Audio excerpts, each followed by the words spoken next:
USAA knows dynamic duos can save the day, like superheroes and sidekicks or auto and home insurance. With USAA, you can bundle your auto and home and save up to 10%. Learn more and get a quote at USAA.com/bundle. Restrictions apply. Ah, Smart Water, now in a sleek can. This feels cool, literally. Perfect for social gatherings and on the go. Should I start wearing turtlenecks? One sip at a time, friend. Smart Water cans, for those with a taste for taste. Get yours today. Cut and dried. That is it. Oh, shit.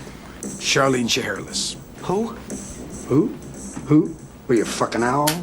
The lady you've been talking dirty to on the telephone every day last week. Yeah, all right. You know what? You can't tie me to her. Well, who needs to? Because your ass is on a plane back to New Jersey, Jagoff. Oh, man. Why'd I get mixed up with that bitch? Because she got a great ass!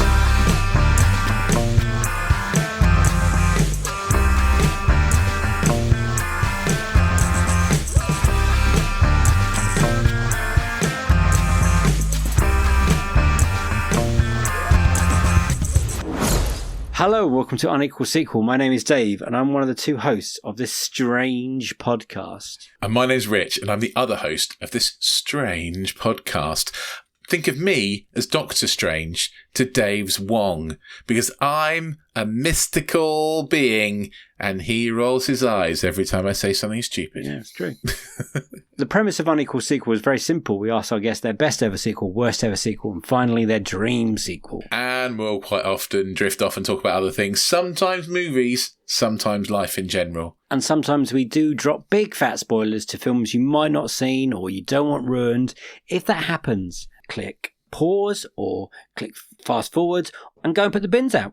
It's bin day probably. It needs doing. It's your job. Get it done. But don't put the bins out if it's not bin day. Yeah. Because you get in trouble with the neighbours. Let's not have a discussion about bins. On today's episode, we are joined by Scott Bennett. Scott is an incredible stand-up comedian. He's got 2 tours at the moment, not just 1, but 2. So go and check those out. And he's also a brilliant podcaster as well. He does one with his wife called Brew with the Bennetts, which is brilliant. We're very excited to sit down with Scott and chat all things sequels with him. These are Scott Bennett's Unequal Sequels. Enjoy.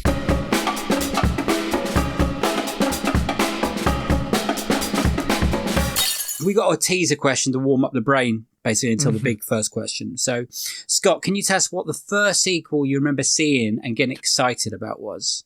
Oh, yeah. This is a no-brainer for me. Oh, good. It really is. Back to the Future 2. Lovely answer. A pick. And it's because, I think, when was the first one? Was that 85? Is that right? 84, Yeah, 85? I think it was the year I was born, but Rich will probably tell me he was alive at that point. Yeah, I was alive. Just be careful when you're wading in. Me and Rich will come and take you out, mate. We might have bad backs and acid reflux. Dodgy knees. It's a great year to things to be happening. And yeah, because I remember, I think I was 6 when the first one came out, and it sort of passed me by a little bit. I think. Well, 6, you were 6 or something. Yeah. I saw. I don't know what was in my peripheral vision then, but the second one coming out was like a moment, and I just remember it being huge. I remember a genuine buzz. Oh, really?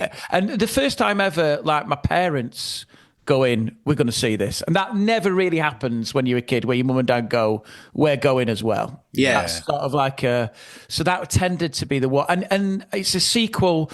As I've had kids, I've got 2 daughters who are like 14 and 9, and they've watched it as well. And it's wonderful to pass that enthusiasm on, where I'm going, because normally I sort of try and inflict them going, watch this, and they never bite. It never works. They never give me what I want. Do you know what I mean? It never registers enough. But this one, it did. And now when you watch it, it's so Donald Trump in places that you go like, oh my God, it's beyond parody. It's almost like, this is almost, they predicted the future too well. Yeah, it's scary. Yeah, it was. But I just remember it when he, just the moments when he found the almanac and those moments where you're like, oh God, this is... And the two films sort of merge sometimes to me. I can't remember what bits were in which film. Well, the second one literally does merge with the first one. Yeah, well, they go back into the first one, don't they? Yeah. Yeah. But that was the one for me that really moved the needle for me. I have exactly that same thing with my son where I try to make him watch Karate Kid and he's just like, meh, it's fine, isn't it? It's like, it's not fine. It's the best movie ever made. I think it means something to you differently, doesn't it? The nostalgia of it. Yeah, it does. Yeah. So, do your daughters like it? Is it safe to watch with them? Yeah, I think so. I think it's got that kitsch value, but also it's got that. I think a lot of it as well is to do with the fact that a lot of the stuff now does seem not that far away. Like the technology in it and the self-dry. Oh, I would love a self-drying gilet. It's the coolest gilet I've ever seen, wasn't it? It was a gilet, I think I remember, and inflatable shoes. But I think it has that vibe of a.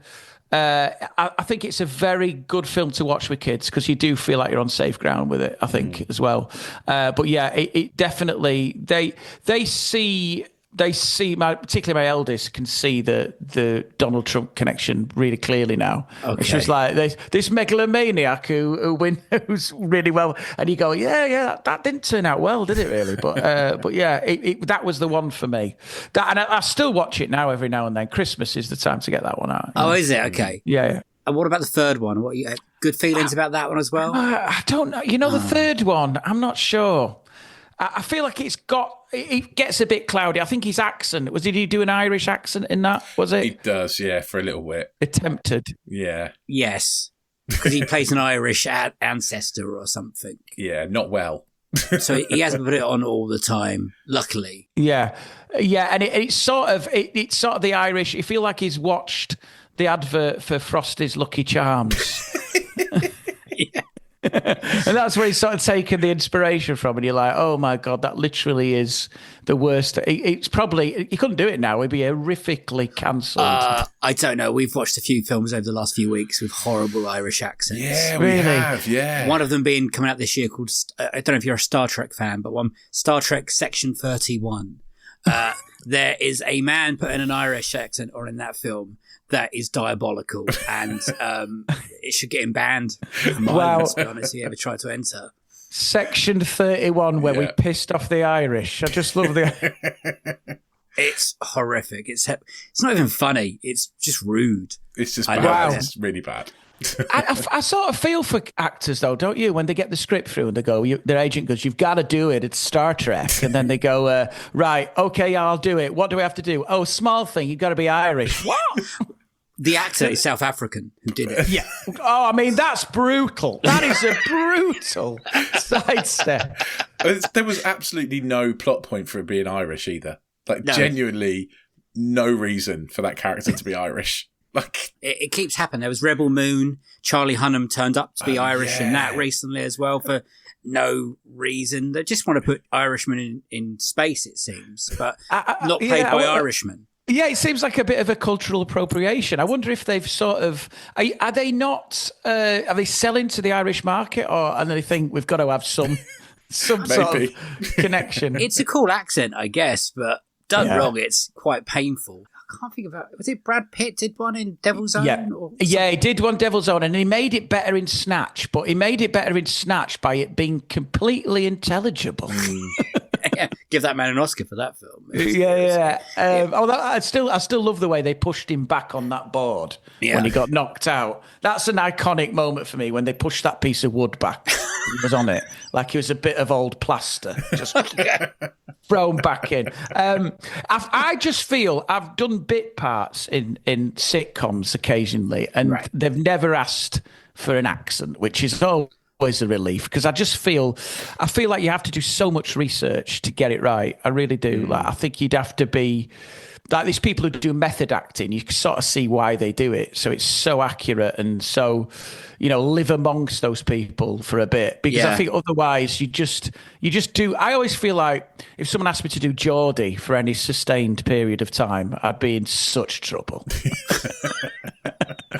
I'd be taking people on a tour of the Northeast via Scotland. It'd be awful. I would delve into like Biker Grove and just go, "Why, aye, man?" And I'm like, "No, Jeff, you can't ban me from the Grove." Dave is banned from accents. Oh yeah, I'm banned from accents. Well, you see, that's South Shields, isn't it, biker? So that you'd already be stepping into the wrong territory. Oh, no, I didn't even know that was a thing. Oh. It's like the Bloods and the Crips up there, Dave. They'll destroy you. I was born in Essex, and I can't even do an Essex accent. So yeah, and they've done a whole program about that. They showed you how to do it. That was not a good time for me. So when you were young, were your family big into films, pushing you into films, like getting to the cinema, or was like Back to the Future 2 the first wave of going to cinema? Yeah, we had the traditional. I grew up in Wakefield, which is in Yorkshire. Lovely. So we had a traditional cinema called the ABC, which was on the corner. The classic sort. There was a guy who was like, you'd welcome you in. You get the paper ticket. You stop. Yeah, they stopped for ice creams. That was the kind of thing. And they did the 2:00 matinee, where I think it was like 20 pence to bring your family or something. It was ridiculous. Yeah. And I always, it's not so much the films, it's the moment when there was nothing really else to do. And we'd go along and they'd do there was a cafe, a Greasy Spoon opposite. And I'd always have, this is how the detail I remember. I'd look at the cinema and there was cafe had like running water on the window. They had that effect in the 80s where they'd have running water. I don't know why. They wanted to make you think you were in the Amazon when you were actually in Wakefield on a roundabout. And I'd always have a steak Canadian. Have you heard of this sandwich? It was thinly sliced. Should bring it back. Thinly sliced steak like doner meat with gravy on a Subway roll. It's amazing. That sounds very northern, by the way. Very northern. Gravy. It had to be gravy. Yeah. And then we'd go to the cinema. So it was pretty much, my dad was a fireman. So when he was off shift, Saturday afternoon was pretty much the cinema window. Right. I remember, we'd be sat there, and my dad's obviously, he's a fireman. So my mum would go into town shopping, clothes shopping, and didn't want to drag us round. So my dad would take us to the cinema. So we did films matinees. So I remember doing a lot of the Indiana Jones and a lot of the Who Framed Roger Rabbit. I did, what was the other one we did? We did a Jurassic Park. We did a lot of, they're the iconic ones I remember. And I remember it was the classic screen that would start small but then go. Oh yeah. You know that feeling, and then there'd be the break for ice creams. It had that smell of a cinema. Did it have red curtains? Like yes, red it did. curtains? Yeah, and it had that real sort of nostalgic thing. And there's occasionally a couple of places. There's one in Macclesfield that's like the Cinemac, which is sort of classic now, where you go you walk back in and you go, oh, Mom, I can smell the popcorn, and I'm 10 again. And there was a genuine sort of excitement that, and I think I did Robin Hood, Prince of Thieves. I think that was another one we went to see. But yeah, it was sort of a regular, I reckon twice a month we nice. went. Oh, nice. So it was a regular thing. I watch more films then than I do now. That's the tragedy of it, really. It's a different kind of thing to go with the family now. I mean, it's so expensive to go to the cinema. We're like, we're a family of 4. You're like, well, that's like 50 quid gone. Yeah.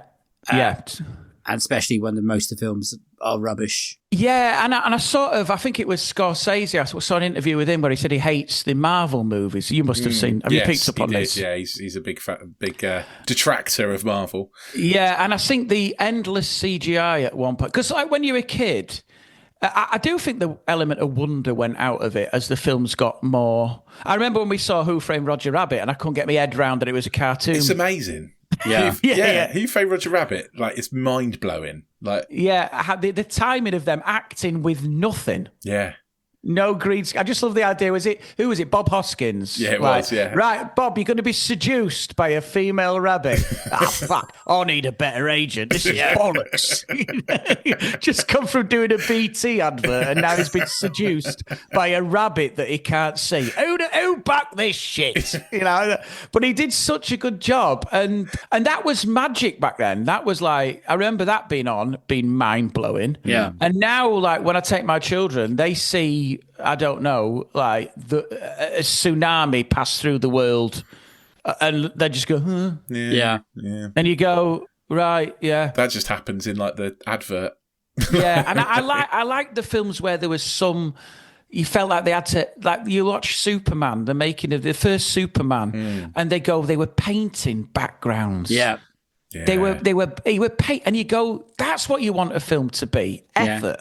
Yeah, and I know there'll be people, digital artists, going, it's just effort. But I used to work in design and multimedia, and I know there's a copy and paste. So don't piss down my back and tell me it's raining. Yeah. I know there's workflow and workarounds. You're not sitting with a little brush painting Planet Krypton for 7 months. Yeah. So don't think it's any more skillful. So yeah, I think the magic when you were a kid was seeing those things that you go, I can't comprehend. Yeah. You know, I saw, what was the other one I saw at the ABC? Never Ending Story. Do you remember that? Oh, that was a great film. Great film. Break your heart. The horse died in that. I think so. In the quicksand. Quicksand, traumatic. Yeah. All I could remember was children crying. They did a classic, kill the horse. Kill a horse. Who sat down and went, we're going to kill the horse 20 minutes in? They did that in the 80s though, right? Like, they were movies in the 80s were brutal. Like, I remember Transformers the movie. I was in floods of tears. They killed Optimus Prime. Yeah. What they did is they let you bond enough with the character and then killed it. Yeah. It was like that thing. So yeah, I missed that element of wonder when you're a kid. Short Circuit, that was another one. How have they made that more? That's a real thing they've made. And you just go, I know it's naff now looking back, but when you were a kid, it was like, you could appreciate that nothing was fake. You wanted to be his mate as well. A lot of those visual effects still stand up, though. Even if you go back and watch them now, there might be a few bits that are a bit ropey, but we watched Short Circuit not long ago, and Short Circuit 2 is rubbish. But the first one, like, the effects are pretty good. Like, I think they're pretty reasonable. It's fun.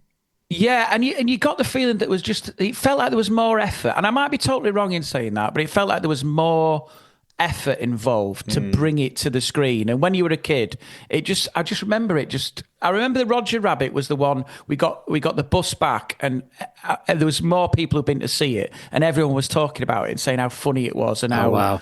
And I just thought, oh God, that's quite a moment that. I don't remember seeing anything quite like that. No. It really was ridiculous at the time to see it. But so yeah, those are the memories that sort of burn into my brain a little bit. Scott, what is your best ever sequel? Now we've got you all riled up for good memories. This is quite.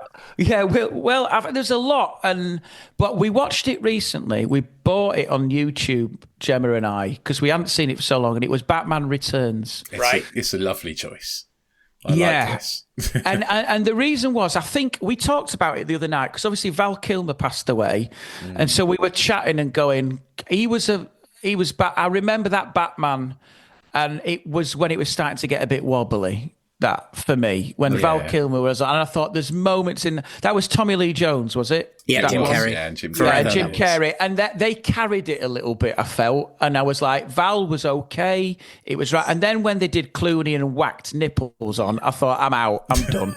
I think we're done here. This is getting ridiculous, you know. But yeah, Batman Returns. I was a big Keaton fan, and I think Nicholson sort of stole it a little bit. Yeah, but I think in the first one, and I think Batman Returns gave Keaton the limelight once more, and I think it's just such a. I watched it back the other day, and I thought, oh God, it's such a great film. On its own, it's a great film, but it did everything I wanted from a sequel. Got a little bit darker, but still maintained some of that element, and for me, I was 13 when that came out, and Michelle Pfeiffer left me with confused feelings that I couldn't talk to anyone about. So it felt like I grew with that film. There was a moment where she went from that secretary to the Catwoman, and I sort of went, I don't know if I can deal with what's happening here. It was. You can't ask your dad, because he's thinking exactly the same. Hush, son, hush. And again, it was that sort of feeling of the way that the plot, I think they were trying to nick power, weren't they, from Gotham or something, which feels like something that would work now in an energy crisis. But Walken brilliant, and just the fact that you got her transitioning and been against him, and then the fact that when they came together at the end, him and Catwoman, you felt that there was like a hope as he might actually have a relationship at some point. And I just felt like it was a perfect sequel for me. Yeah. So the build up to it. So you said you're a big fan of the first one in '89, and this one was '92. Were you like first day dragging dad to go and sit kind of thing? Yeah, that ABC, that we were outside, and I remember going and thinking, because I don't know if it was a 15 or a PG. It might have been a PG. I don't know where it was at the time, because I do remember... It was at 12, I think. Was it a 12? Yeah. So I was a year over and in, but I think it was a little bit lax then. It was, because I saw it and I was 10, I think. Or 11, something like that. I wasn't 12 anyway. And I don't think they really cared back then. They were just sort of, if you had a grown-up who was going to damage you, they can deal with the therapy, you know. It's really weird, actually, because I struggled with this choice, because the other one was Terminator 2, you see, which is the one my dad took me to again. And I remember standing up in the cinema because I couldn't sit down. I was so excited to watch. I couldn't sit down. Just the moment where he melted and the steel and then reformed, you were just like, there was points as a kid where you feel like standing up and going, I can't deal with this. I know, I get it. And we were just talking about effects you can't believe. That's one of those things back in that time. Like, how have they done that? That still holds up now. That and it was the same with Batman, where I was like, I can't get my head round how good it is, and especially the when she went, the transition of her character was so visceral. And I remember it just being at the end of it, just blew everyone away, and it was that sort of like almost standing up to applaud, you know, that sort of level of because superhero films at that point, what you had Superman going on and Batman pretty much that had nothing else, pretty much, and you had Tim Burton going full Tim Burton in this one more so probably than the first one. And Danny DeVito's Penguin. Yeah. He's a great character. And also as well, he's sort of, it was almost method Penguin. I wonder if he was eating fish. That sort of weird little hands. I think, did they tape his hands or something, I read? Oh, they must have done, I think they did, that's what I want. This is what I've realised in films. I want actors to be in a little bit of pain. I want them to be uncomfortable. Do you know what I mean? I want them to be like when you know, like they said, I've been bent up in a cupboard for 6 hours. Yeah. So yes, that's what I want. Yeah, that's your £1 million in the bank. I don't want you prancing around in front of a green screen. No, thank you. I want some real effort. And that film had it for me. Yeah, you can it's one of those films you can almost lick the screen kind of thing. And you can, the textures and the vibe and the music and the look of it. I think Rich was a big fan of it when he was a boy. I was too young. I think in '92. I had a Batman lunchbox, man. I was well in. Right. Keaton as Batman, that was my Was it a good playground film, like to talk with your mates afterwards kind of thing? I mean, I think it was. I don't know about you, Rich, but it felt like there was a lot of playground chat about Catwoman. So the confusion about it. But no, but what it did was, bizarrely, I think it was quite masculine before that, Batman. It felt like it was a boys thing. Yeah. But the Catwoman slant did open that market up. I genuinely did it did sort of go, it is a completely accessible film for both sexes. I think it really did. That's good. Sell it, because she was as cool as he was. Yeah. And arguably, because she wasn't curtailed by having any moral compass, she had a little bit of vengeance. She was actually a bit more badass, really, which you didn't really see as superhero. And I think, like, when I watch Kick-Ass, I always think there's, like, notes of Catwoman in there. Yeah. Yeah. You know. Yeah, that's a good that. one. Yeah, I like that. I remember having a little, like, Hot Wheels, I say remember, I've still got it, a little Hot Wheels Batmobile and a little Hot Wheels, like, ducky kind of thing that Penguin rides around on. Yes. And my son has them now. Oh, they are. Wow. They're collectible. Yeah, they are really collectible. They're battered. They're not nobody would want them, but yeah.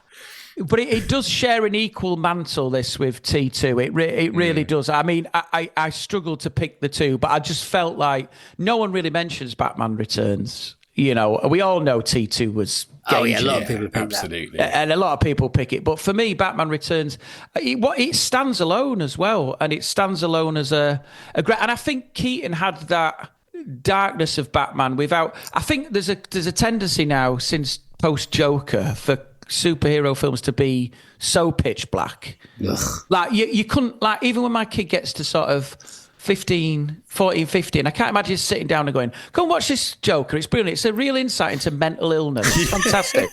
Like, they're great films, you know, but like, whereas I could sit down and go, let's get a popcorn and watch Batman Returns, feels... You can't do that with Matt Reeves, the Batman, can you? Like, it's not like come watch emo Batman and be depressed for 3 hours. Yeah, all right. Yeah. You want an element of show. You want a little bit of entertainment. Yeah, Batman should be camp. Like, that's, you know, it should be. In a that bit case, camp. you should love Forever, Batman Forever, guys. Oh yeah, yeah, but not rubbish, Dave. yeah. Batman Forever is not rubbish. Batman Forever is my Batman. You were saying is it really? Keaton is your Batman. Kilmer's my Batman. I remember being really excited about Forever and the build up to it and losing my shit watching it. And then, I think Forever is okay because of the baddies, though. It's because of Tommy Lee Jones and Jim Carrey. It's not because of Val Kilmer. I'm sorry. Well, it's also because of Nicole Kidman. I had the same thing. Right. There's always that moment, isn't it? It's always testosterone-fueled confusion. But I think what happened, that Clooney's no one's Batman. No. That's the problem. Definitely. Clooney's not even Clooney's George. Batman. No. Oh God! It's one. It almost had to go that way, though, didn't it? To go back the other way. Yeah. Do you think they should go back more like Batman Returns now? Yeah. Do you know what? There is. I felt this seems to be happening in comedy. Actually, there's a trend now back to just funny. Now that sounds ridiculous, but we went through a period where there was a lot of issues-based comedy, which has got its place. You know, I'm not. You know, and there's a lot of great stuff. But I feel like after post-COVID, post cost of living, when we're still in it, people now go, can we just have entertainment for entertainment's sake? What's wrong with just being entertained? Why do we have to be questioned, or why do we have to be prodded, or why do we have to be challenged? There's a room for that, and a little bit of that's fine. But I feel like sometimes in films, a sort of balls out entertainment T2. You're not telling me you don't put T2 on and come away full of joy. Yeah, just like, there's not a moment. Yeah, there's not a moment where you go, I feel like, you know, there's a darkness. There's not. It's just full on entertainment. And I feel like certain superhero films need to go back that way. I feel like there has to be an evolution, but there's definitely a market for that original Batman Returns canvas of joy. Because it's still dark. It's just dark with a sense of humour. Like, you know, that's okay. I guess that's hard to do, and it's what Marvel got right a few times and gets really wrong now. I think, you know, it doesn't quite get that balance between the humour and the darkness. Either they're so turgid that you don't want to watch them, or they try to be so funny and they're not. Like, you know, it doesn't get the balance right. You have to have the balance, because they are films you can take your brain out, but you've got to care about what you're watching. Yeah. And I think sometimes, otherwise, you might as well be watching a video game. Yeah, really. True. Yeah. And I feel like Batman Returns had the right balance of pathos and sort of feeling that you were rooting for those people. And I think having her as the put upon person who breaks through and effectively takes revenge on the boss is such a relatable feeling. She's so cool in that. Yeah. And she makes a costume, and there's cats everywhere, and it's just that idea of, we've got a cat now, a black cat actually. There's moments where where he's on the work surface, and I'll shoo him off. But I always think, if FIFO lived here, she'd be letting him on them surfaces. He'd be all over the air fry. He'd be all over this house, that lad. You were saying earlier you and your wife rented. Will your kids sit down watching it with you? Yeah, my eldest watched it. She loved it. Yeah, thought it was great. Wicked. Yeah, so we watched it on YouTube. We rented it on YouTube, as you do. You know, it was there, and so she watched it. But she's sort of into She hasn't seen the first one yet, so we need to rectify that. But they were Back to Future kids, so that's good. They got that, and so I think we'll have to do the original Batman. That's my next plan, really. The original 1966 Batman. Oh no, the original, the Nicholson Batman. Oh, okay, yes. Yeah. Sorry, the Nicholson Batman, which is again so brilliantly done. You know, it's so that's got so much good stuff going for it. Like Prince does the soundtrack. It's mad, and Nicholson does go for it and have the best time and stuff. I do have a quick question about Terminator 2 because had your dad showed the first one before you watched T2? No. Now that's an interesting thing. I'm glad you raised that actually, because the first one's quite violent. Yeah. I mean, I think that's an understatement. Yeah. What was amazing though, there was a glory few years at school when I must have been 10. And I remember there was one lad I know, and I even remember his name. So I think it might have been Ryan Derbyshire. I don't know. I've never kept in touch with him. But all I know him as is that he had a little supply chain of videos that he shouldn't have had. There was always that lad at school who was like, could see Ryan, his dad works at Picture House and the videotapes fall into his bag, that sort of thing. And he had a supply chain of horrific films that we all used to borrow. And I remember doing Commando. Brilliant. And I remember doing Predator. Yeah. And it was basically a proper Arnie, Running Man. Those sort of we hit those that really looking back now. And I tell you the one I did do, which even watching now is breathtakingly violent, which is RoboCop. Yes. You watch that back now and you go, how the hell did they get that through? Because it is brutal. How many blood packs can you fit on one human? Yeah, but an exceptional film, isn't it? It's perfect. Brilliant. RoboCop is one of those films you're like, oh yeah, my kid can watch this. I remember it being silly as a man in a suit. And then 10 minutes in, you're like, oh fuck, I've made a great mistake here. Yeah, Clarence Boddicker is a brilliant baddie. Yeah, fantastic. Particularly when you see him in, what was he in, that sitcom? That 70s show. Yeah, something. He was in some really gentle thing that pops up on Channel 4. And you go, how can that guy be a ruthless coke dealer who blew a policeman's limbs off? It's again, I just can't believe someone actually, his agent must have gone, Clarence, I've got you this film. You'll love it. You'll love it. What you have to do, you have to walk around with a grenade, blowing people up. I can't remember what it was. It was some classic sitcom. I believe Rich is just checking now. Were you excited? This is recent. Did you watch The Flash with Michael Keaton in? I didn't know. Recently. Okay. No. Is that not great? No, but I just wondered if you were like, oh, Keaton's back as Batman. I mean, I just realised I didn't answer your question about Terminator. We did watch Terminator. Yeah, I watched it eventually. Good. On the illegal supply chain. And having seen it after T2, it didn't diminish it, actually, because even as a kid, I must have been 11, 12 when I first saw it. I remember thinking, well, it was 1984, and you actually watch it back and you go, oh, God, it's really clever. There's links. And it was like a real, oh, wow, the characters are still there. Yeah. And you don't really, but obviously it didn't lose any of its impact because they had no budget. I mean, the police station scene's amazing. Amazing. It's so well done. And when she's under the table and you think it's him and it's Reese, and then they're like, oh, that's John Connor's mum. He's now his dad. And you're walking, you're going, oh, wow. It's quite interesting to watch. He's been afterwards. in this, go back to the RoboCop. He's been in loads of episodes of different, one episode in every TV show you can imagine, essentially.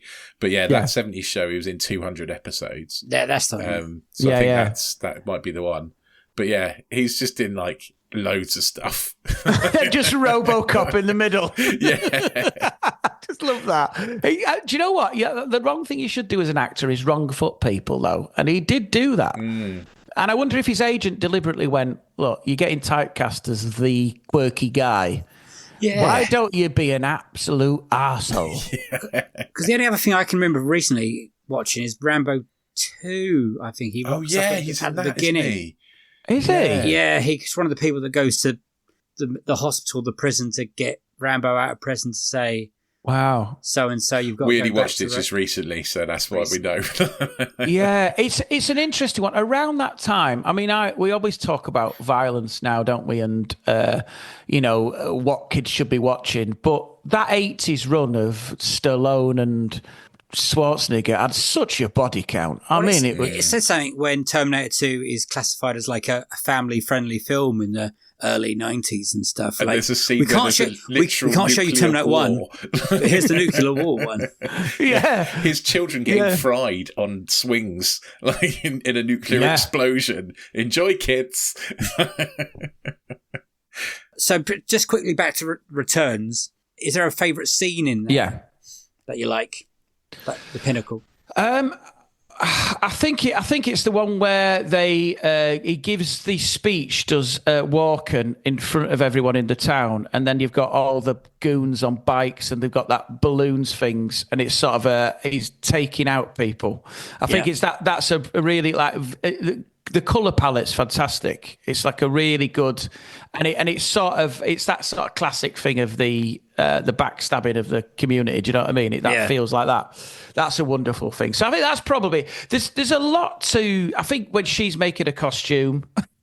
It's a lot of Pfeiffer related scenes that are brilliant, you know. I think, when she's making a costume, the first transformation that she does into, because I watched Deadpool as well recently, and that's nicked that idea of making the costume. I know that's probably seen in superhero films before, but there's so many nods to Batman Returns, I think, throughout modern.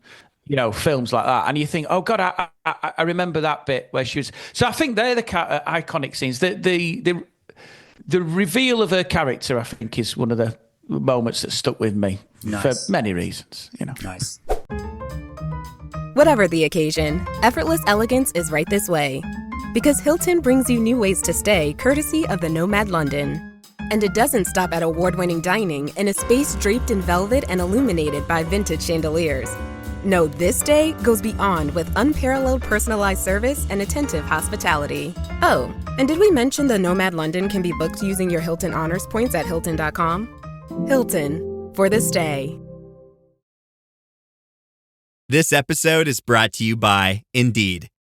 When your computer breaks, you don't wait for it to magically start working again. You fix the problem. So why wait to hire the people your company desperately needs? Use Indeed's sponsored jobs to hire top talent fast. And even better, you only pay for results.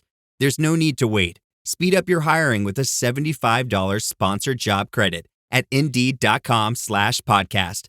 Terms and conditions apply. Are your business expenses playing hide and seek? With Uber for Business, the small spends that slip through the cracks, like rides and meals, go right where you need them. Because it integrates with leading expense platforms, you can say goodbye to surprise costs, missing dollars, or chasing receipts. Everything's track downable. Uber for Business. Make small steps that make a big impact. Learn more at uber.com/small steps. We've got another little question now, which is, what has been the most disappointing sequel? So this isn't your worst ever sequel. So it doesn't even have to be a bad sequel. But you went in high and you came out low, basically. Oh, God. Oh, right. Okay. The most disappointing sequel. It's very difficult to put I'm just... Yeah, I think... For example... You've been talking about the Terminator films, and there've been latter Terminator films haven't been very good. You've also mentioned people pick like Jurassic Park sequels. Jurassic and stuff, Park, or you mentioned Predator 2. Predator 2's piss poor. I think that's a terrible sequel. I think there's been a couple. I think. Oh no, I do know which one. I think Die Hard 4 was a bit of a letdown. Yes, absolutely. Okay. Yeah, and I've watched them recently. They're on Disney Plus, and I've rewatched them all. And the first one's, perfect. Yeah. The second one's great. I think the second one holds its own, and I've got a bit of a soft spot for the third one. The third one's great. Yeah, and people, I think he's a little bit of an odd choice as a baddie, I think, but he's a great choice. But when you first see him, you're like, his accent's a little bit all over the place. Again, we talked about accents, but I feel like that one's great because it's got John McClane at his lowest ebb. You know, his life's fallen apart. And I like the way he's partnered with Samuel L. Jackson. They're sending him round to do all these challenges. Brilliant. I really like that. The fourth one, it's the hackers, isn't it? Is that right? The hackers. Timothy Olyphant. Yeah, you know, and you go like, you know, we're stopping traffic lights and really, and I sort of get the feeling that he firing the car into the helicopter. Yeah. Brilliant. But I think pulling out the fuse on the Mercedes to stop the anti-lock brakes kicking in is far more impressive. This is what we talk about. Yep. All that CGI firing a car into a helicopter. I don't care. I want to see John McClane walking on glass. That's more impressive. Yeah, I get it lost some of its heart for me. And I remember seeing it at the cinema and looking at my watch, and that's not a good sign. Just going, oh, they need to just wrap this up now. I don't care enough. The baddie, I remember him from Scream 2 as Mickey. That was too burned into my brain. So I was like, yeah. And I just wanted it to end, really. I was just like, I think we need to... let's just get McClane, you know, rescue his daughter. Yeah, we get it. And have you seen 5? Because it's worse. Now, 5 is his son, isn't it? Yes, yeah. Never made it through that one. That's not a bad thing, because it's not I don't good. blame you. Because after 4, your hope's not as high. And 5 is just But 5 horrific. makes 4 look like a masterpiece. Yes, it really does. Yeah. Were you sad because you thought there's not as much mileage in the character as you thought there was? Is that the thing? I think the problem is that they do exactly what you said, really, is they make him like a superhero. And the whole point of John McClane is that he's not. Like, you know, he survives through determination, not through being particularly good. Like, he's like, that's what's amazing about John McClane. And in the later ones, they make him like the Terminator.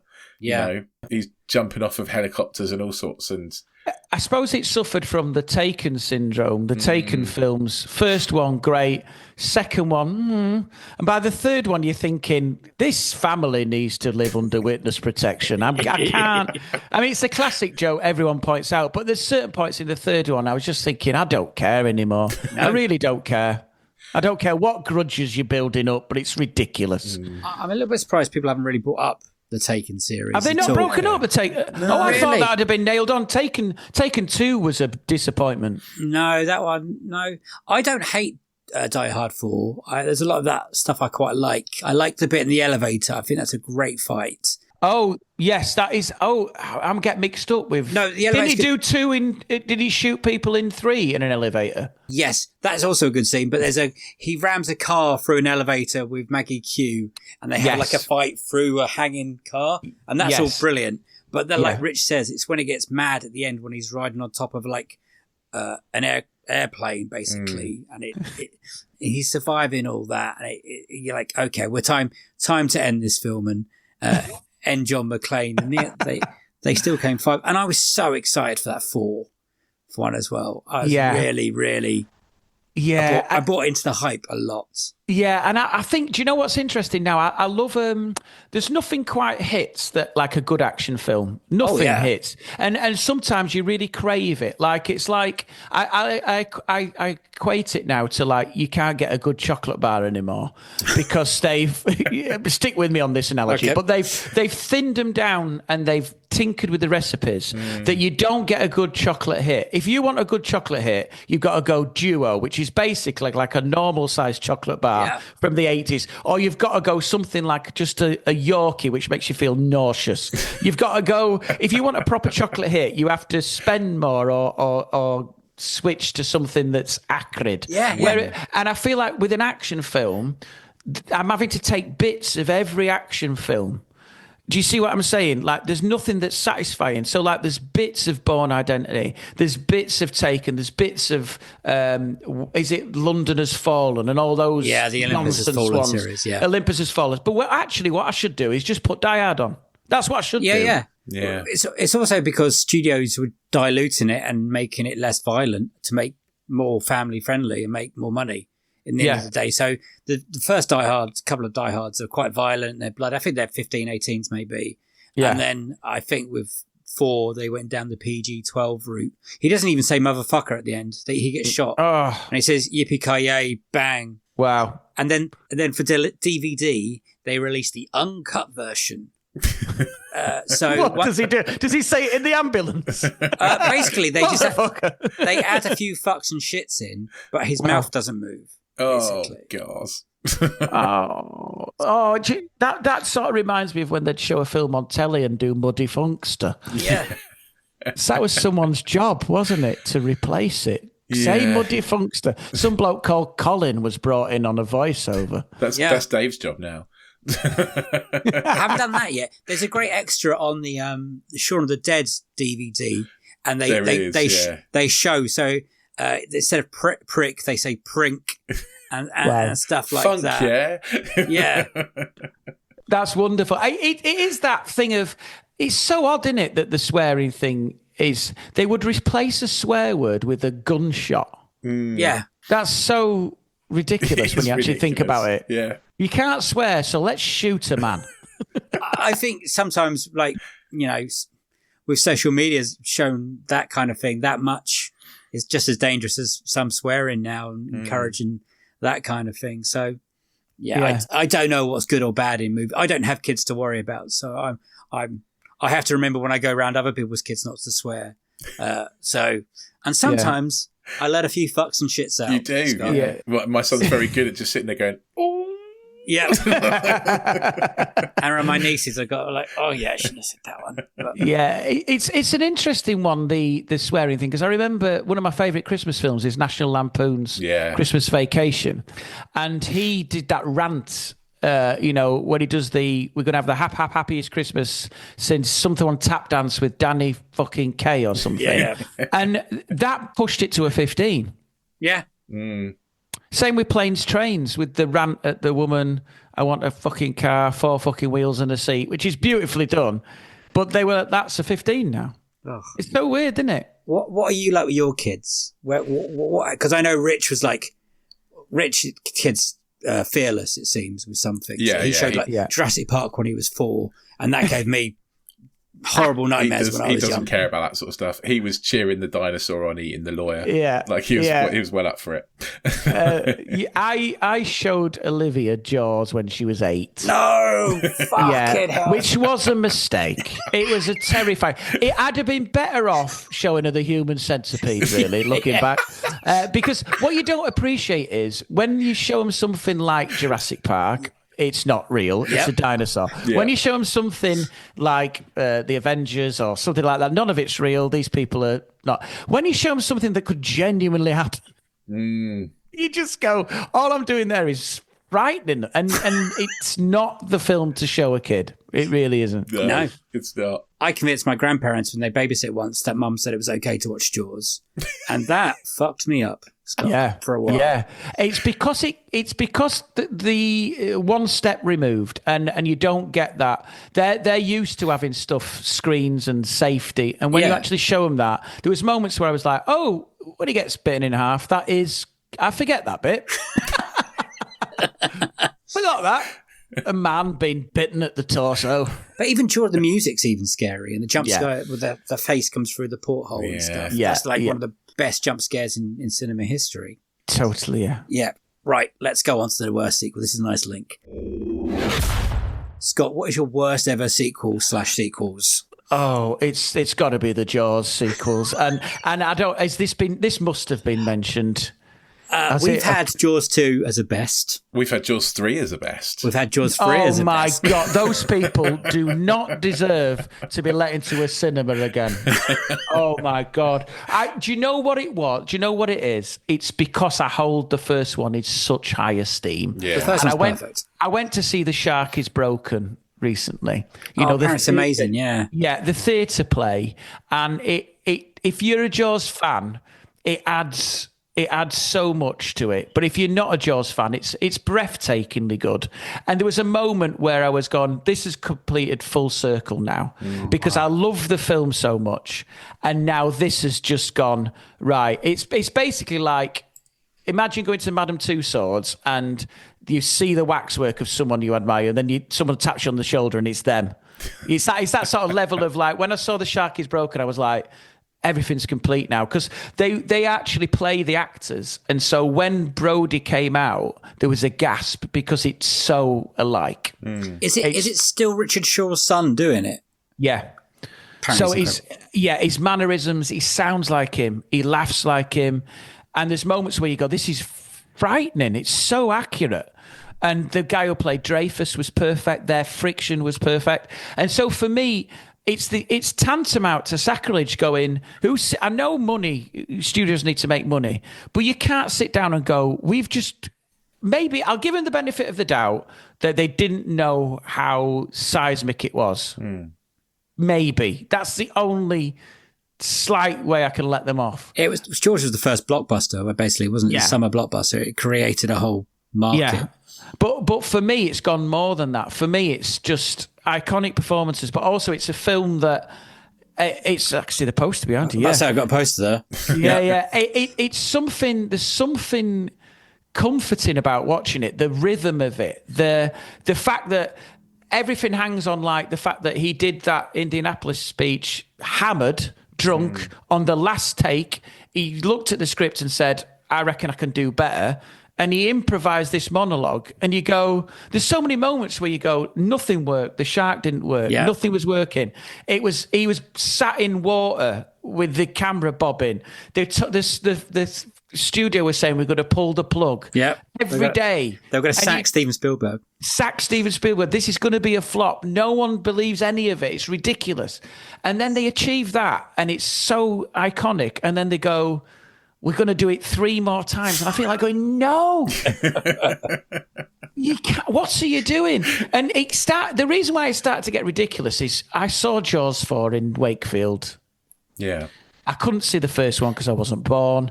And it was awful. It was like, they got to a point where you go in, the shark has got a vendetta now. The shark followed her. It swam miles. I've got questions about the sharks. Yeah, to seek out Ellen Brody, and you think, oh, come on, you're shitting on a legacy. Yeah, it does. It totally does. I still think 3's worse. 3's worse than 4. I think 3's worse than 4. Yeah. I know Dave thinks 4's the worst. But... No, I think 3's worse than 4. Oh, okay. Yeah, 3 had. I mean, the 3D. Yeah, it's madness. The person that picked Jaws 3 as his best basically was from that first screen of Jaws 3D in his little cinema with all his mates, and apparently it went off. Like, it played brilliantly, and the 3D was amazing, and he just loves reliving that memory. And then he was like, it is a terrible film, but that one night with my friends in that cinema, it was perfect. And then me and Rich destroyed it for a good 20 minutes. Yeah. To shreds. It was the point where they were in the actual concept of it isn't bad. Yeah. Because it moved it forward, and you go, oh yeah, I can believe that.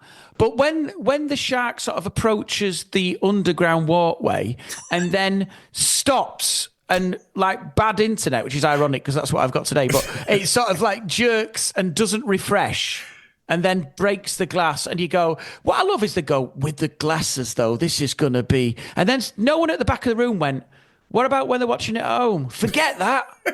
That don't matter. It's not when good. They're in the cinema, this is event. And it was just like, I think what annoys me is, don't do that with Jaws. Do it with anything else. Yeah.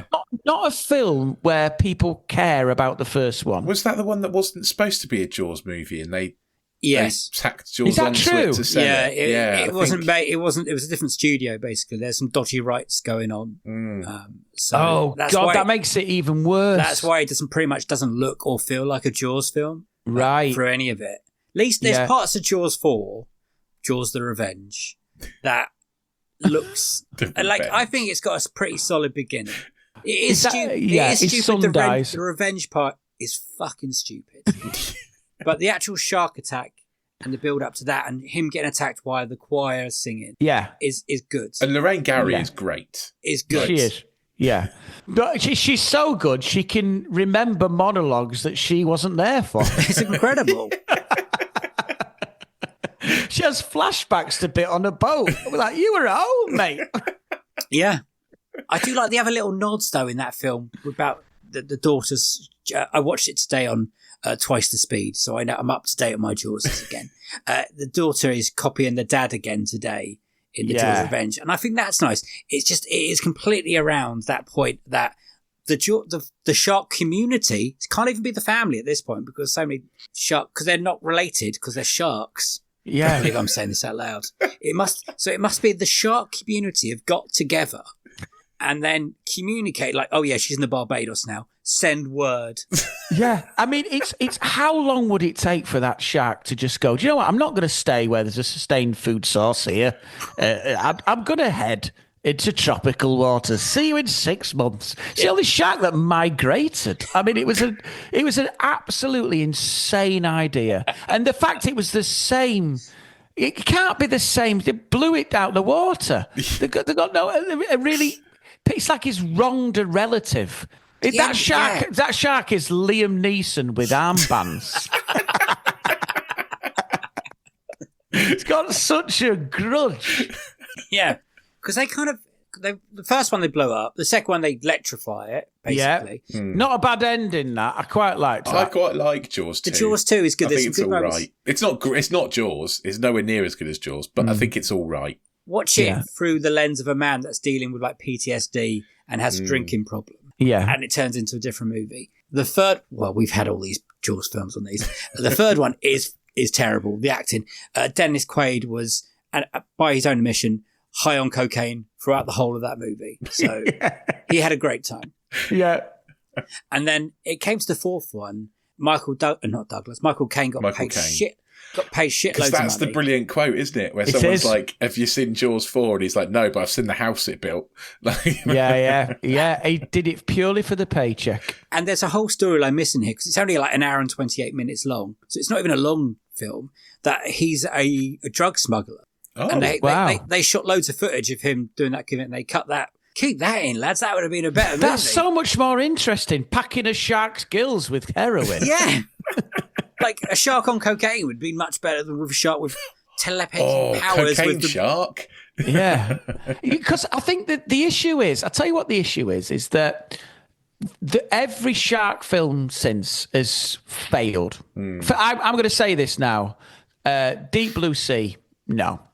Right? Yeah. Nice idea, but it's not Jaws. That's all I think. The Shallows, okay. It's not Jaws. What's the other ones that have been out? The Meg. That was quite entertaining because it was so ridiculous. It was. So they just did a big Jaws. Statham does punch a shark in the middle of it. Yeah. But still, they're not Jaws. And I just feel like we're tinkering around. It's done. He did it better than anyone's going to do it. Let's leave it. There should be a ban on shark films. No more. The thing with shark films is that there's a really easy way to avoid getting eaten by a shark, and it's don't go where they live. Yeah. you can live your whole life and not have to go anywhere near a shark. Yeah. It's perfectly easy. And I think the other problem is that the first film, every performance is brilliant. That, like, even the mayor. Yeah. Like the mayor, the fact that he won't. That's a timeless theme of someone that will not do anything. I mean, that could apply now to Birmingham Council and the bin. Yeah. Definitely. They're refusing to look facts in the face, and they're going, Larry, are you not going to sign this so we can get the bin collection? No, we're going to keep ploughing on. People can bring their rubbish for miles. And you go, it's timeless. It's topical. It's ultimate. It's wonderful. And you go, I feel like what annoys me now is having seen the making of it, it's given it even more weight to me why that Jaws is a film that should be left alone, because it took so much struggle to make it, and it took so much blood, sweat and tears to make it, and all they're doing is shitting on the legacy. And I just feel like going, I wouldn't have even let him do 2. I would have, someone should have said to Roy, you're in Sequest DSV. He didn't want to do it. He got made to do it. He got made to do it. He refused to be in another film, and his punishment was to do Jaws 2. You see, it's not a great start, is it, when you're bullied? He's getting better. He's basically suntanned for the whole film, so he's getting crispier throughout the whole film. He is, wow. isn't he? so and also then he did. It was Deer Hunter. He pulled out Deer Hunter, I think it was. Did he? What was he doing? Something like that. Yes, I think you might be right. So what the hell? I mean, he did Sequest DSV. At some point, someone's going to say, "Roy, stop going underwater. Yeah, do some land-based stuff." I've never met anyone that's went to see Jaws: The Revenge in cinema. Can we talk about that quickly? Yeah, of course. What made you do that? I think it was because I was obsessed with Jaws 1, and I am still. And I'll tell you how obsessed with it is. Bradford Film and Television. Have you ever been to that place? No. The Bradford Oh, God, if you're a film buff, you'd love it. We should go. I don't know if it's still... I don't know if it's there now. It might be being revamped. There's a place in Bradford called the Film and Television Centre, and when you were a kid... We used to go and it's basically all about film and telly. And there was a weather thing where you could stand as a kid against the weatherboard and pretend to do the weather forecast. You can sit in a newsroom and pretend to read the news. There was an auto cue. Wow. And it was like a live museum. And the reason why I used to go is on the second floor in the back corner, they did a thing about blockbusters, and it was called Blockbusters. And there was always Jaws. There was a Jaws there, and it was all the stuff about Jaws. And the only clip they could use was the one where they was feeding, "You're going to need a bigger boat." That's the only clip they were allowed to use. And I stood at that point of sale display. I stood and I watched that. It burnt into my brain. That's how obsessed I was. I'd just be like, "Where's Scott gone? He's at the Jaws shrine. That's where he is." And I'd read all about it. I was obsessed with it. And so, yeah, I couldn't see it because obviously it had passed me by. I wasn't born. And so when we didn't do Jaws 2 at the cinema, I don't know why. That passed me by. Jaws 3, my dad had the poster. You could get posters from cinemas then. Do you remember? Yeah. And my dad went and got me the Jaws 3 poster, which was... I think it's a good poster. Yeah, the Jaws with the water skiers. Yeah. In front of it. And I had that in my room. God knows where that is now, because that was collectible now. That's your link to Back to the Future, because isn't that Marty McFly's mum? What's her name? It is. Oh, she's one of the water skiers, yeah. She is. And so then Jaws 4 The Revenge came out, and I said to my dad, "We've got to go to the cinema. We've never seen a Jaws at the cinema." So for me, I went in with the expectation of it being, this is my Jaws. This is the Jaws for my generation. And then you've got an hour later, Michael Caine going, "Bloody hell, the breath on that thing." And you think, why am I bothered? This is awful. Brilliant. Llegaron los nuevos McCrispy Strips, listos para aventurarse en la mezcla del mayo ketchup, la barbecue que quedó en el fondo de la cajita, Hot Fudge Sundae y en la nueva Creamy Chili McCrispy Strip Dip. Los nuevos McCrispy Strips, ahora en McDonald's. Para pa pa pa. All right, here we go. New Phineas and Ferb is here. We're back, baby. For 104 more days. I know what we're gonna do today. Of summer vacation. I am ready for summer shenanigans. Let's do it. Oh, yeah. All right. We're gonna bust Phineas and Ferb once and for all. Are we gonna do this again? New inventions, shenanigans, innators, adventures, and songs. Brand new summer vacation. New Phineas and Ferb starts June 5th on Disney Channel and next day on Disney Plus. On DisneyPlus.Disney.com. My cat Freddie loves to be brushed and cuddled. But stirring up his cat allergens meant sneezing and itchy eyes. Then I found Purina One Live Clear. It's cat food that reduced the major allergen and my suffering in as little as 21 days. Now, we feel closer than ever. If you have issues with cat allergens, you really need to try Purina One Live Clear. Try new Purina One Live Clear today. Purina One, a difference from day one. Another little question for you before the Dream sequel one. This is a quick one as well. Is what sequel seems like a bad idea, but you ended up like... Oh, God. That's a really interesting... This is the toughie, and we apologise. A lot of people sort of say like Fast and Furious 5 or something like that. Yeah, no, I know it. Oh, good. I've got it. Ace Ventura, When Nature Calls. Oh, okay. Now, that's I never love come it. up. Well, no, I love it. Let's just declare it. I love it. The reason why I watched it apprehensively, because the first one, again, was so good. And I thought they've got nowhere to take the character. I don't know what they're going to do. And I watched it, and it got better and better as it went on for me. And the scene where he was like one of those where I thought, they should have left it. When he was coming out, I was thinking, I think this is a mistake. And then I went to see it, and when he runs with his two arms with the darts in through the forest and gets one in the neck, it's still one of the funniest things I've ever seen in a cinema. You have to say, Jim Carrey still goes for it in the second He does one. definitely go for it. Yeah. Is the second one where he climbs out the back of a rhino? Yeah. Yes, Yeah. and kind of hot in these rhinos is beautifully done. And so I shouldn't have... I learned a lesson then.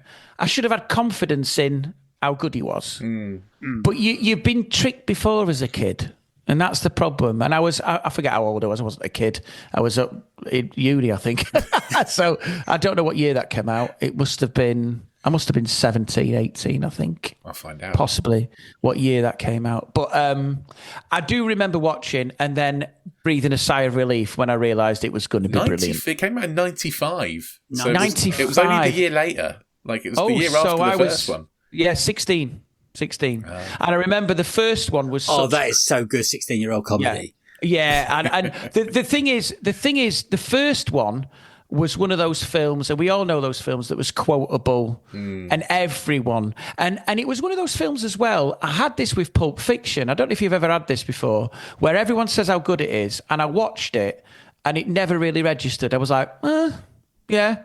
Then I thought, I'll watch it again. Oh, yeah, this is great. I'll watch it again. My God, this is brilliant. And then I watch it again. And I felt that with Pulp Fiction. The first time I watched Pulp Fiction, I didn't know what the hell was happening. It bent my head in so many directions. And then I kept watching it. And now, for me, it's just iconic. It's just in the top 5, the script. It's like watching dance. The rhythm of it is beautiful. And I felt the same with Ventura. It didn't let me down. And I was like, I came out going, thank God he didn't let me down there. Have you watched it recently?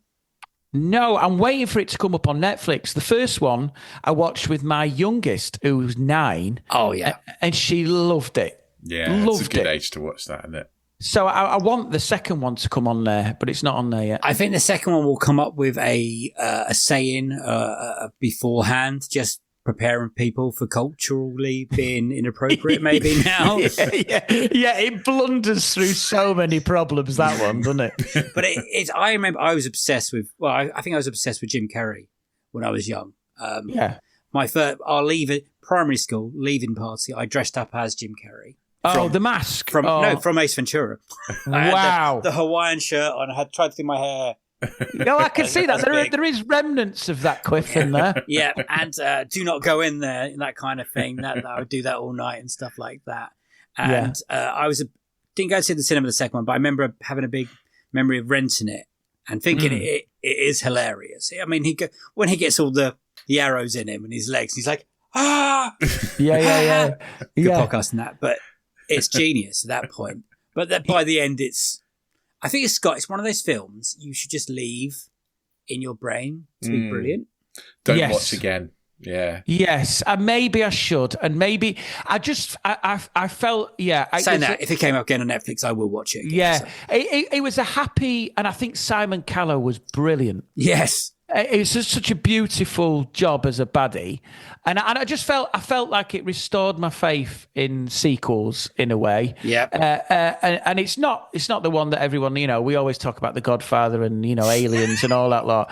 But for me, the reason why I was impressed, because it didn't let me down. It didn't tarnish the reputation of it, And Jim Carrey looked like he wanted to be there. Yeah. Are you sad he never went for a third one? I mean, there's a third Pet Detective, but is there? It's Pet Detective Junior. It's like they did the whole Malone thing, did they? Yes. Oh, awful.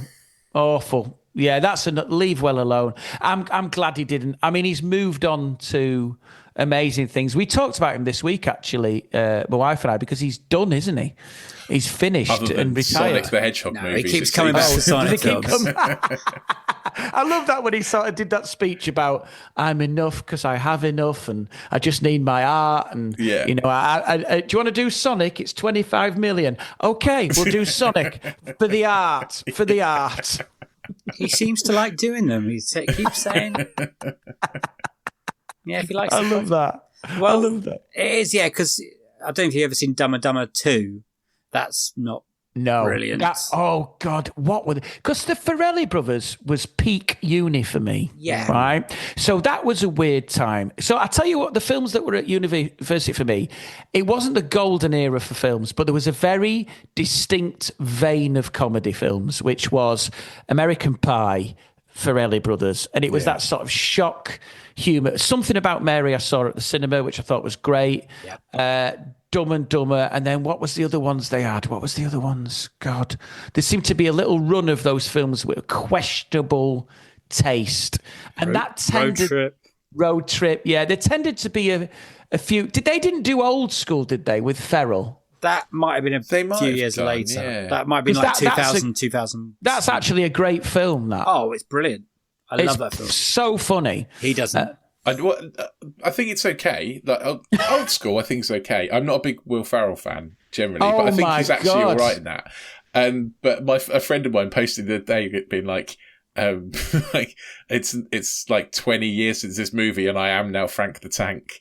Yeah, I mean, it's a questionable. If you actually analyse the plot, it's questionable that there's some older men squirrel themselves away on a campus of young students, and you go, Guys, come on. They did Me, Myself and Irene as well. I really like that. I like That's another one. Yeah. I forgot. I haven't seen that one for years. But there tended to be that, and then there was the Coen brothers films, and also we had the Shyamalan films, which again, we had, Sixth Sense, which was great, and but then the wheels fell off that quickly. Signs, and then we ended. I mean, it started to just become bollocks. I mean, very quickly. Awful films. It's still going, right? In some people's eyes of his stuff, they're not great. Yeah. So that tended to be, but yeah, Ventura, did the job for me. It didn't let me down. On to the last question. Scott, what is your dream sequel / prequel on this one? Yeah, I don't know if this has come up before, but it's Heat. 1995 Michael Mann, Heat. And I must admit, it's another one that's an obsession for me. It's top 3 for me. It's a great film. Yeah, and I sort of try and evangelically convert people, and my wife gets really pissed off. She's like... And I said, no, you're writing it off as a heist movie. Stop writing it off. And I get really angry with people when they go, yeah, I've seen it, it's De Niro, Pacino. I go, you don't understand the colour template, the sound effects, the characters, the fact that they lived. Do you know I'm such a nerd with it. It's borderline Jaws nerd with it, that they kept them separate. So they kept Pacino and De Niro. Yeah. So they socialized them separate. So Pacino went out into town with a load of policemen and women. Okay. And they went out for dinner and drinks so they could see how they socialized. Whereas Neil McCauley and Kilmer and all that went out with some ex-cons and they saw how they socialized. And you went, they lived it. And that's why when Val Kilmer loads his machine gun, he loads it with the one. Apparently, there's a technique he loads it with that's military trained. And I tell you, this is why I love. I've told you before, stars should suffer, but when they got detail, I'm like, I'm sold. I am sold. And for me, when that film finishes, I just want more. I want more of it. Yeah, it's not enough, that film for me. It's over too quick. Before we delve into your ideas of what you want to have next, if I tell you that Michael Mann's just handed in this his treatment and script for the next one, does that get you excited? It does, because I've read about this, and I just hope that it happens. Yeah, I hope it happens. I've got a feeling it won't. Personally, I don't know where it would go because all the good characters are dead. Yeah, it's a prequel. It's a prequel / sequel than his one, because I think it's based on the book that came out a couple of years ago as well. Yeah, but I'm nervous about this. I think I feel the same. I want it because I want more, but I feel like maybe I shouldn't have more. It might like be the chocolate Jaws. again, Scott. It is. It might be the Jaws problem all over again. If he says we've got a 3D Vincent Hanna, I will be like, I am tapping out, Michael. What are you doing? Everyone's got to wear glasses. They're in an underwater facility. So where would you go with it? Would you carry on the Al Pacino side of the things to future, or would you like to see a young Robert De Niro's character in the prequel? Well, I would imagine if they've written it, surely it's the intertwining but just reversed timeline, isn't it? But they won't meet each other. But I understand what you're saying. I've thought about this as I suggested it. Yeah. I don't know what it would be, because the problem is if they don't meet, they haven't met. They can't yet. The meeting in the coffee shop is iconic. And improvised scene. So I just feel like I don't know how it would. But what I loved about it is I did feel like... I tell you the one little bit of fertile ground in it is his crew, Neil McCauley's crew and all that guys. We didn't see enough of them nailing bank jobs or building up to where they got to be. So I think there's probably... Is that enough, though, just to watch them be really good at thieving? I don't know, but I wonder if there's something in the backstory of him becoming a thief and where he came from and what his childhood was like and how he was brought up. Because there's something, those traits, what brought them together, as in the obsession and the fact that Vincent Hanna would lose everything to catch him, they both approached their jobs in the same way. So I want to know how... Neil McCauley got to where I think there's almost like a Godfather-esque. You don't just come out of the womb being that good at thieving. There's got to be something. And John Voight's character wasn't explored. He was like the mysterious fixer. Yeah, there's something in that, and I wonder with Vincent Hanna, you could have the two. But it's two different films, isn't it? Because you could imagine him at like Rookie Academy, at like, coming up through the ranks. It's almost Serpico-esque. Yeah. He's then taking down all these crews. Maybe. I don't know what it would be, but I want more. Maybe Vincent Hanna is sort of onto this crew, onto like Macaulay's crew, but never gets close enough. Never gets close enough to kind of quite get to them or ever figure out who they are. Yeah. And it could always be them just far away, couldn't it? He could be in another crew. A young Robert De Niro could be part of a young crew. There must be a reason why he's so cold. And maybe the reason why he got in prison and why he will never go back. Yeah. He's so determined not to go back. What went wrong there? Because this is always supposed to be his last job, isn't it? Like this is the last. This is the big one. Yeah, this is the big last. It's worth big the job. risk. Yeah. Yeah. Oh, and that bit where he turns off the road into get whacking Waingro gets me every time. His poor girlfriend. Poor girlfriend. It gets me right in the feels when he goes home free and then 6 lanes of traffic. I go, it's awful to watch, and I feel like. The problem is that you're right in that we know what happens. So that's the problem. Yeah.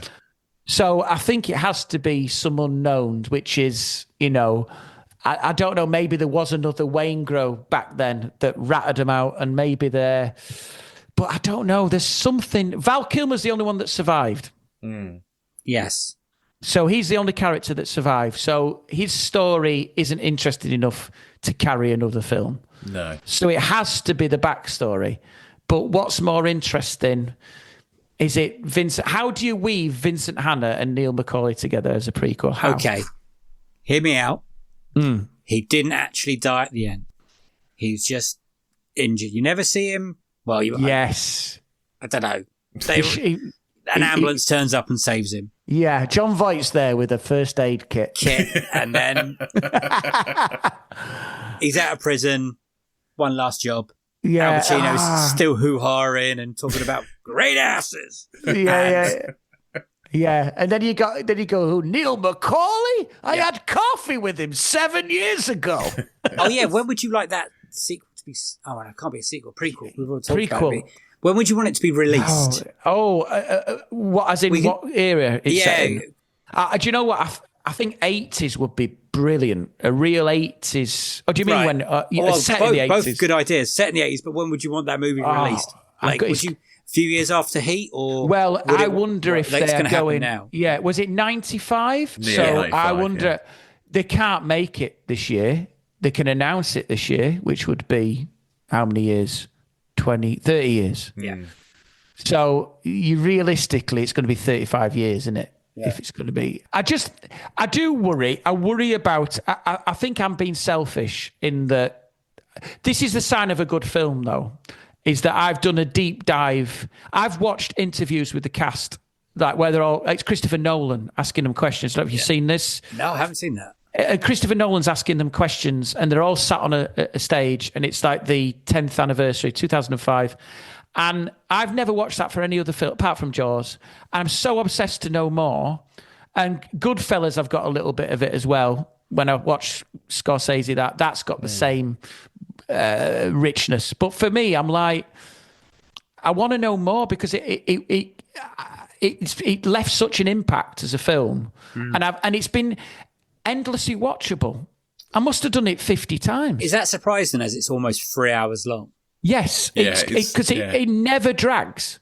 And the most ridiculous thing is some people don't understand. You're film guys, you get this, but some people don't understand watching a film again. Yeah.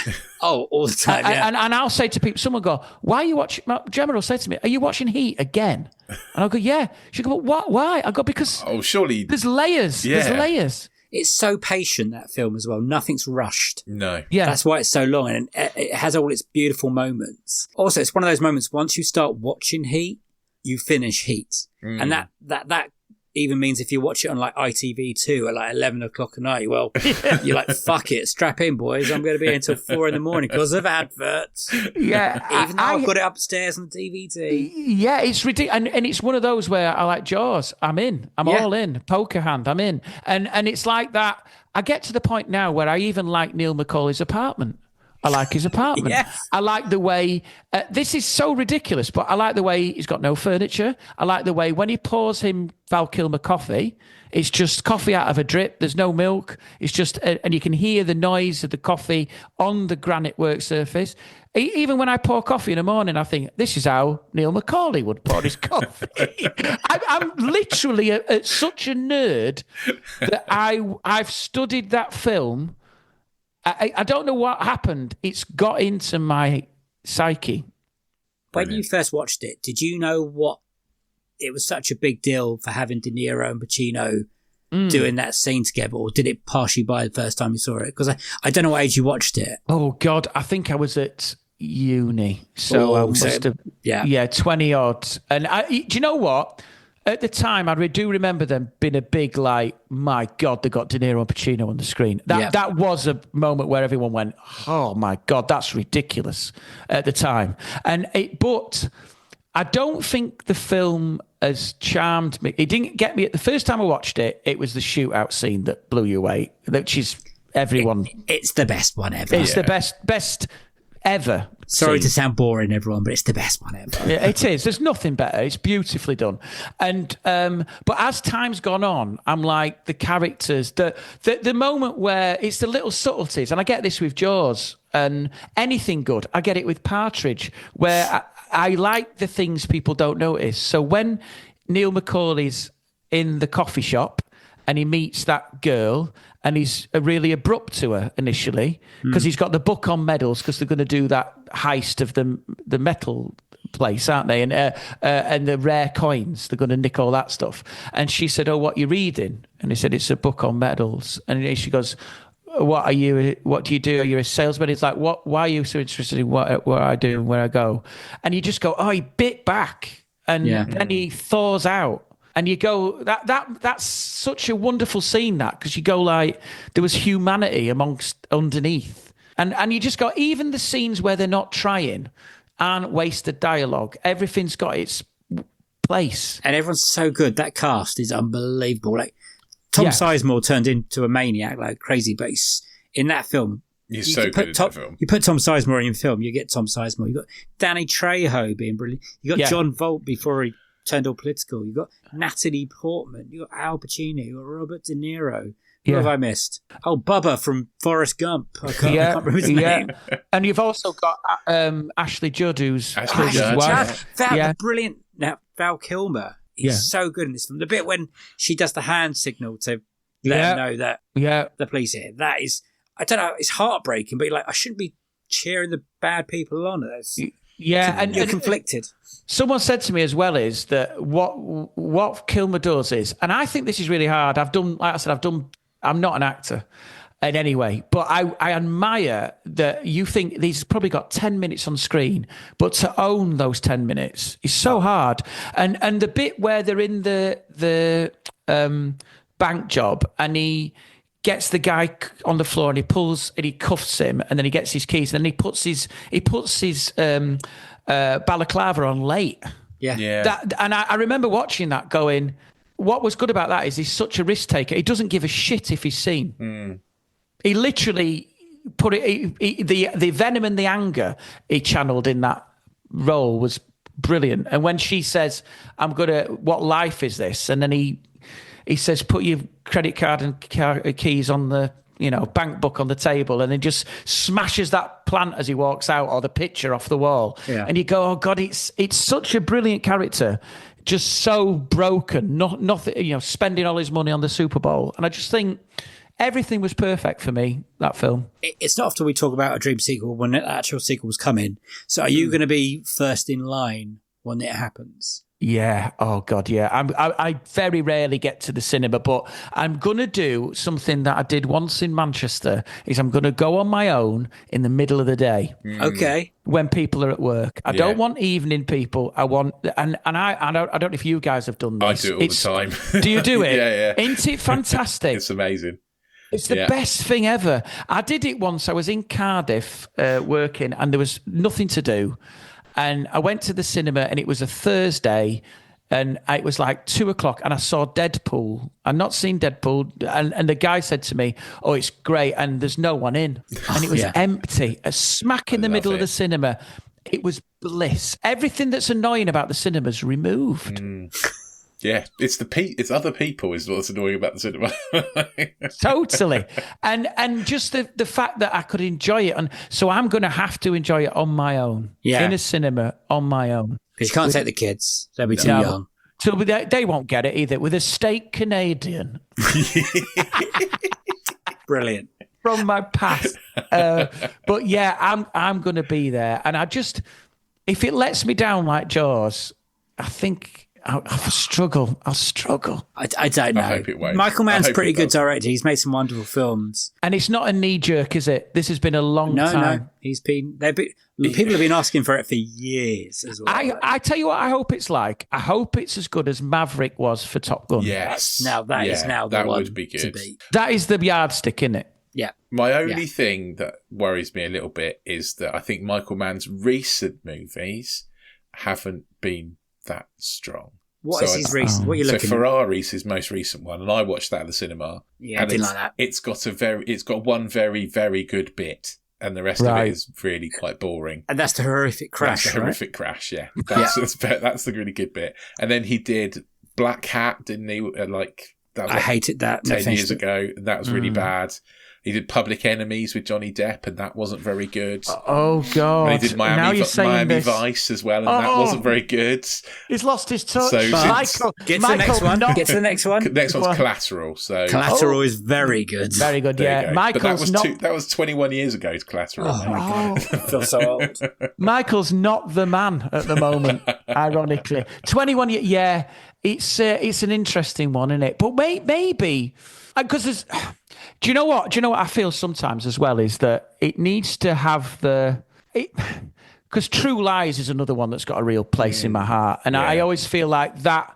Maybe it needs I wonder if a James Cameron, if they partnered with they'd bring something special to it. I don't know, but maybe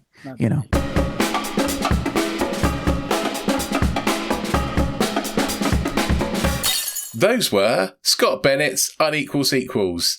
What a lovely man. What a naturally funny man. I think everything that he said, even if it was deadly serious, made me laugh. He was brilliant. Absolutely brilliant. Really good. Didn't disappoint. What a funny comedian.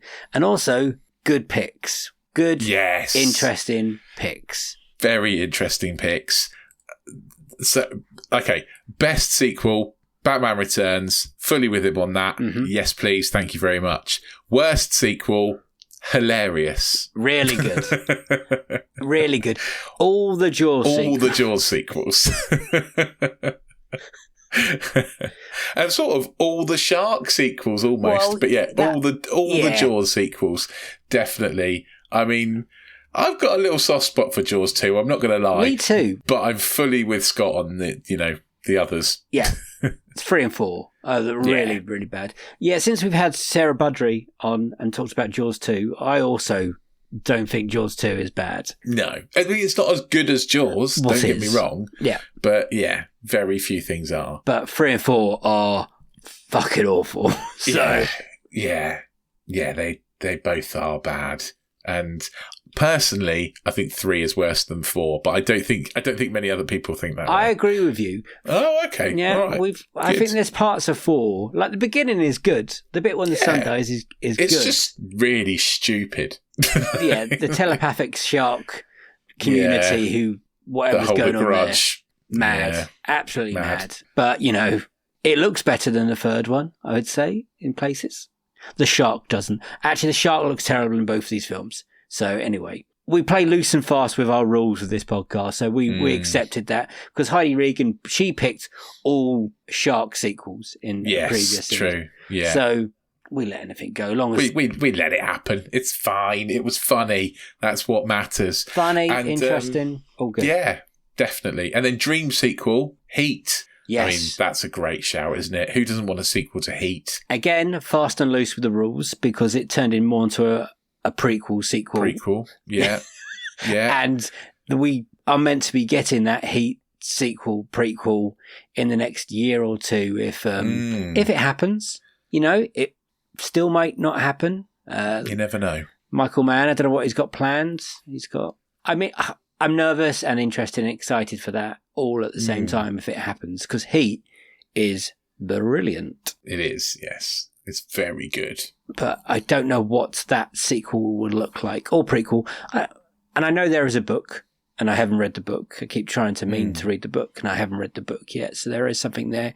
But Scott fucking loves Heat. Really fucking loves Heat. Yeah. Very passionate about it. So that was good fun. If you haven't come across Scott Bennett, the brilliant comedian, before, YouTube him. Put that in your Google, see him. He's done it live at the Apollo. He's done BBC. Like Rich said, he's doing 2 tours this year. He's doing one tour, which is just called Stuff. Yeah. It's your normal kind of tour, like comedian tour. Yeah. He's doing all over the country, and it's running into 2026. So yeah, you'll be able to catch him anywhere. He's in Bedford. We should probably get to Bedford and go and see him, shouldn't we? Really. He's also doing another tour called Blood Sugar Baby Tour, which is happening, I believe, right now. Which is he tells the story about him and his daughter, and in fact, he's literally been at just been at Hemel Hempstead, which is near us, like a couple of days ago in terms of when we're recording this, but it was all sold out, so we couldn't have gone anyway. He's in demand.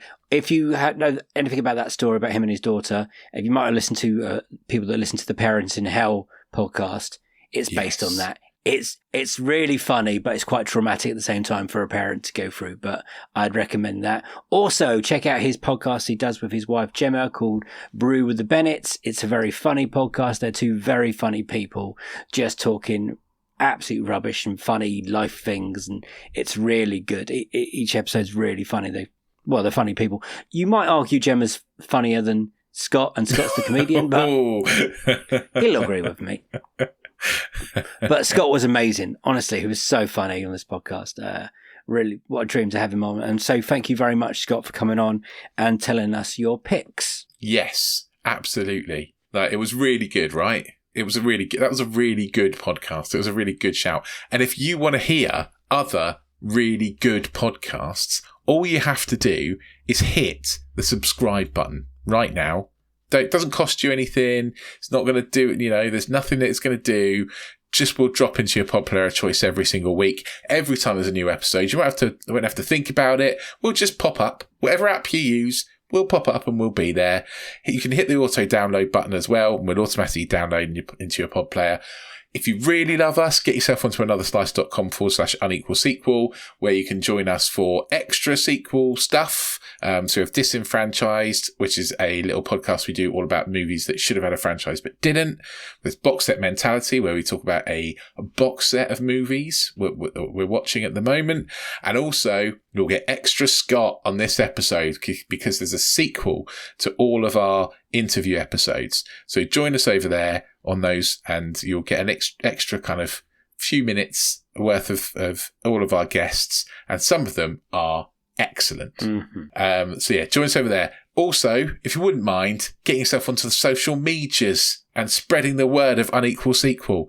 Get your friends to listen, send it out there, just post a few bits, share some of our posts. We're trying to do more on socials at the moment, and Dave's getting really good at videos and that. So, start sharing some of those things. We're Unequal Sequel on all those things, apart from The Bad Place, the one that used to be a bird and is now a cross. No, we don't do that anymore, because that's a bad place. But we're on all the others. Just tap Unequal Sequel in. Let us know what you thought of Scott's picks. Maybe you're a big defender of Jaws 3. Hey, it could happen. It's happened before. But yeah, get on there. Let us know what you think. We will read out all of your comments in our end of month roundup, which is coming shortly.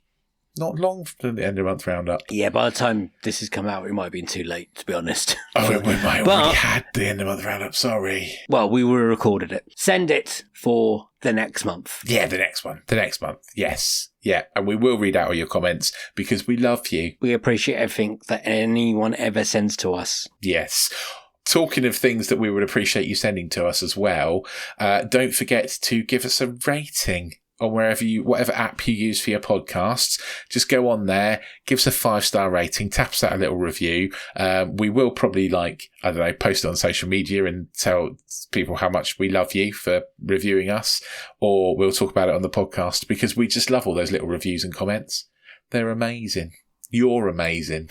Remember that, everyone. Yeah. You're amazing. Are you all done? I'm done. Great job. Great job. Really good stuff. Yeah. Everyone sends some stuff in and all that. Thank you for everyone that subscribes to Another Slice. You're wonderful, wonderful people. You keep the lights on and the wheels turning. So we appreciate that. Next week, we go on to season 8, episode 11. We are in the end game now, ladies and gentlemen. Oh. Only a few more weeks and we're all done season 8, and then we can move on to the big season 9. I was just thinking the other day when we were doing season 3 and we were like, are there enough guests for us to even do another season? And here we are, season 8. It's crazy. Planning season 9.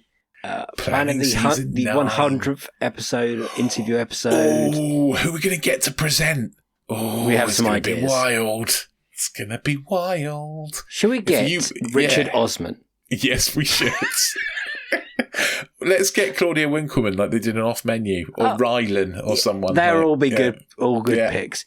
Let's get Tom Cruise. Amazing. Let's aim for the stars. Why not? I'm sure they'll be well up for it. Okay, back on track. I'm not sure Tom Cruise would be a very good presenter. I've seen that video of him trying to eat popcorn.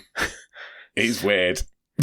He's a unique man. Yes. On a side note, go listen to the latest episode of the Great Tom Cruise Cake Quest. It came out last week, and we talk about The Outsiders with the brilliant Petros from the Caged In and Getting to Faux You podcast. I've listened to it. It's great. Thanks very much. We're on to the next one of that one as well. We're already planning risky business. Anyway, I've got nothing else to say. So it's a goodbye from me. Bye-bye. And it's a goodbye from him. Bye. See you on the next one. See you for this one. Have a great week. Bye-bye. Cool. So we need to do some talking over the end. We do need to do some talking over the end.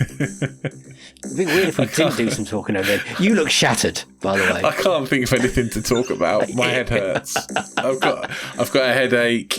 Work has been stressful for the last few days. My brain isn't working. And just are you gonna? I've got nothing either. It's a Friday and we're knackered. But good news, I'm going to go see the new Mission Impossible film tomorrow. And I think it's also the finale of the Doctor Who series, which I've been enjoying this season. Oh. And it's the Monaco Grand Prix this weekend. So it is. We got some highlights. I've got a quiet weekend to myself, so I'm just going to clean the house and watch Formula One. And record an episode about Spider-Witch Chronicles. An episode about Spider-Witch Chronicles, yes.